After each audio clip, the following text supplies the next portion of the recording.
नमस्कार, मी प्रतीक्षा. न्यूज 24 मराठीमध्ये आपलं सगळ्यांचं स्वागत आहे.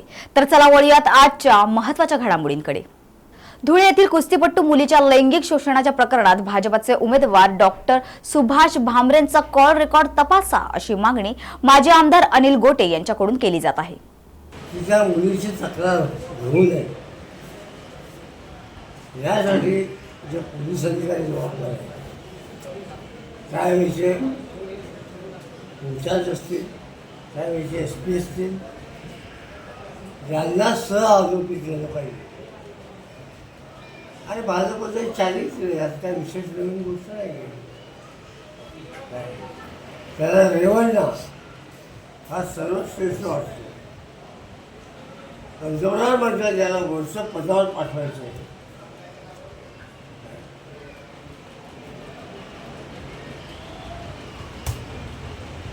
ब्रिजभूषण सिंग याच्याविरुद्ध अजूनही गुन्हा दाखल झाला आहे, म्हणजे अटक झालेली आहे. भाजप झोंबली, लबाड आणि खोटारड्याचा पक्ष आहे. तर सांगायचं काय, दिलं आहे.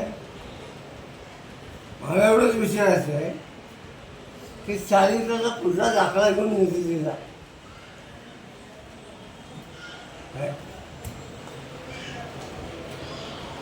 आणि आतापर्यंत या माणसाची हकालपट्टी काय केली नाही.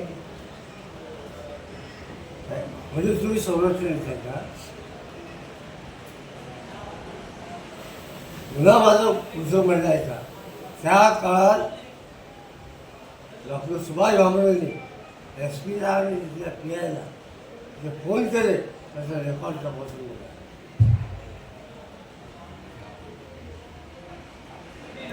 हा ना, पण मग आपण काही SPशी बोलणार असं बोलणार नाही. त्यांनी काय त्याला कळत नाही का काय झालं.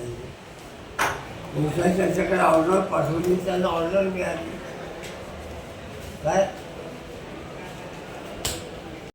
फार अपेक्षा नाही. घाटपुरी नाका परिसरात 4 चाकी वाहनाने पेट घेतल्याचा धक्कादायक प्रकार समोर आला आहे. तर सुदैवाने यात कसलीही जीवितहानी झाली नाही. डिप्टी को साले जल जाएंगे. डिप्टी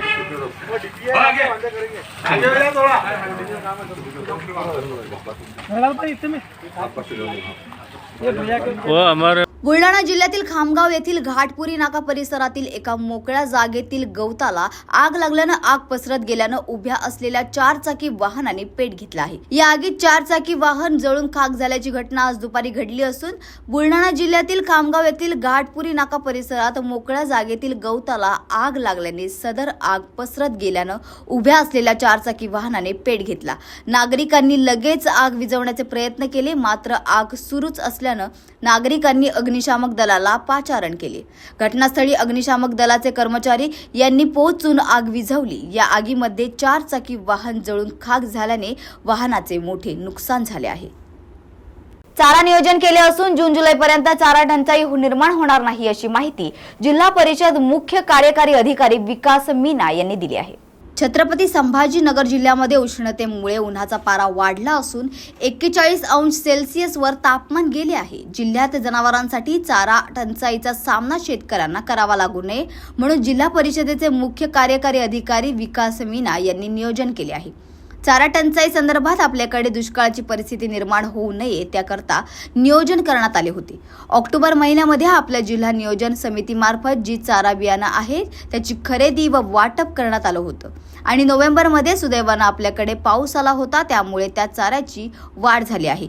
प्रत्येक तालुका गटामार्फत शेतकऱ्यांना बियाणे वाटप केली आहे. आज अहमदनगरमध्ये चारा छावणी सुरू झाली आहे. आपल्याकडे नियोजन आपण केले असल्यामुळे चारा छावणी चालू झालेली नाही. ज्या शेतकऱ्यांकडे जास्तीचा चारा आहे त्याचा नंबर आपण माध्यमांमध्ये व मीडियामध्ये इतरांना दिले आहे.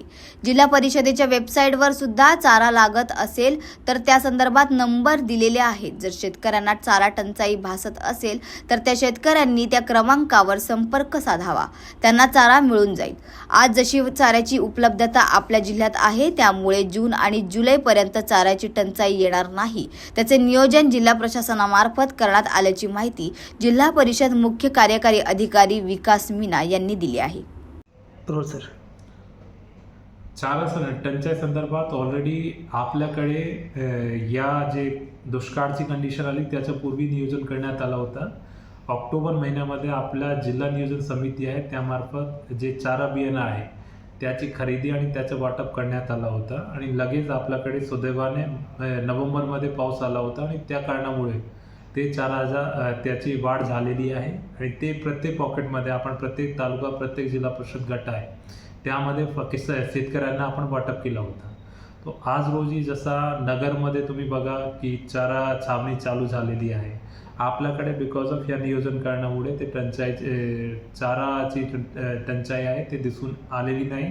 आपण यामध्ये असा पण केलेला आहे की ज्या फार्मरांकडे ज्या शेतकऱ्यांकडे ऑलरेडी चाराची ॲक्सेस आहे त्यांचा नंबर आपण डिस्प्ले केलेला आहे, मीडियामध्ये दिलेला आहे, आपल्या जिल्हा परिषदची वेबसाईटमध्ये तुम्ही बघू शकता आणि इतर जे सोशल प्लॅटफॉर्म आहे त्यामध्ये आपण डिस्प्ले केलेला आहे. तो जर कोणालाही चारा टंचाईची सिच्युएशन भासत असेल त्यांना असं वाटत असेल की चारा पाहिजे तो त्या शेतकऱ्यांना तुम्ही संपर्क करू शकता आणि त्यांच्यामार्फत चारा घेऊ शकता.